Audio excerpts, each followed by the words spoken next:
Quand on prend l'exemple du RSI, il était nécessaire de passer à autre chose, ça c'est sûr.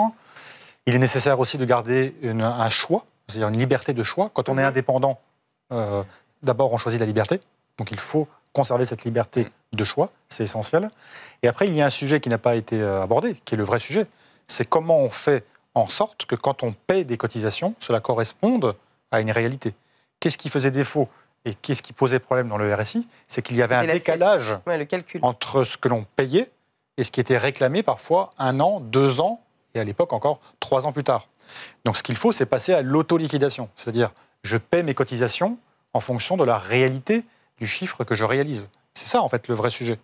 C'est là où il y avait... Et là, on n'en est pas capable? Si, je pense qu'on va y arriver, parce que c'est le sens de l'histoire.